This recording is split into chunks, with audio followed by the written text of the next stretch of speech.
Okay, in this video we're going to go back to our friend Frodo, who is running away from the orcs and the trolls, and we have a plot of his position versus time for his endeavor inside the Mines of Moria.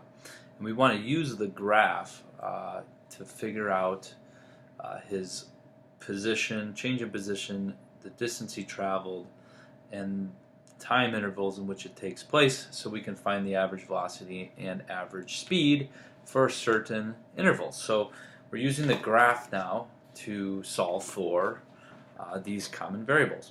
So let's look at a couple different iterations or intervals from A to C, from D to E, and then from H to G. So H I added on here, and H is at time 8.6 seconds. So you can add that point on there. Alright, so from A to C, we can find the time interval by simply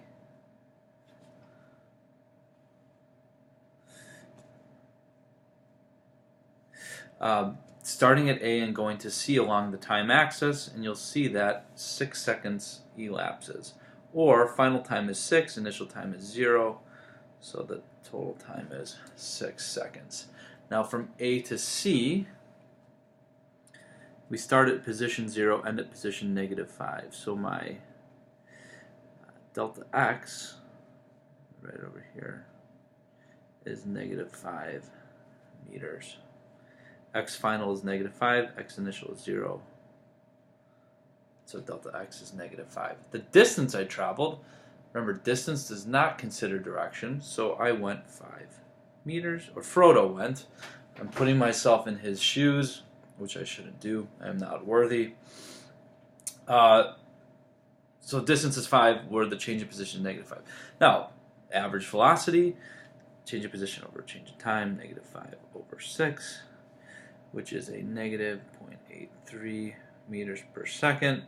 Speed, again, distance over time, 5 over 6 meters over seconds. I gotta make sure I'm not cheating the units there. So speed is positive. Velocity negative. Remember, velocity can be negative because it matters with direction. Alright, from D to E. Time interval. So I start at D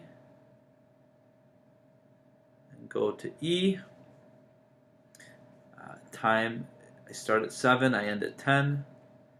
So 10 minus 7 is 3. So 3 seconds elapses. My change in position,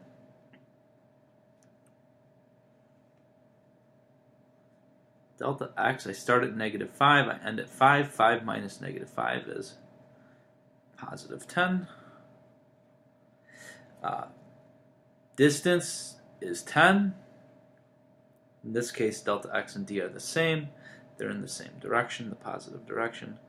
So average velocity, 10 meters over 3 seconds. Speed is also 10 meters over 3 seconds. So we get 3.3 meters per second, 3.3 meters per second. Notice, small, low curve, flatter curve, steeper curve, lower velocity or speed, higher velocity or speed. We'll talk about that more in upcoming videos. Alright, from H to G, I added H at time 8.6 seconds, and the position of H is 0. If you couldn't tell at the origin. So from H to G, I go from 8.6 seconds to 16, which is a difference of 7.4 seconds. My change in position, I go up, then back down, but I end at 0, I start at 0. So this is 0. My distance traveled, I go 5 up, don't move, 5 back. So that distance is 10. Actually, 0 over 7.4 is a velocity of 0. Average velocity, remember, that doesn't mean he's not moving. It just means the average over that interval is 0.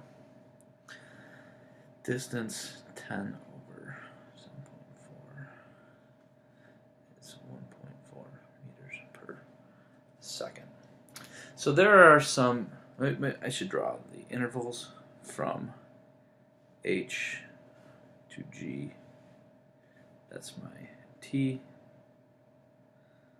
And then obviously my delta x is 0. So these are some examples of how we can find position, change in position, distance traveled, average velocity, average speed from a position time graph. So right now I'm going to give you guys some examples to work on.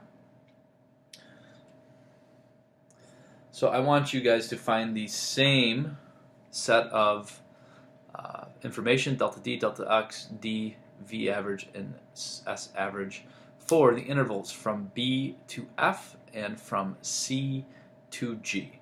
So go ahead and write that down, pause the video, and I will show you the solutions in a second.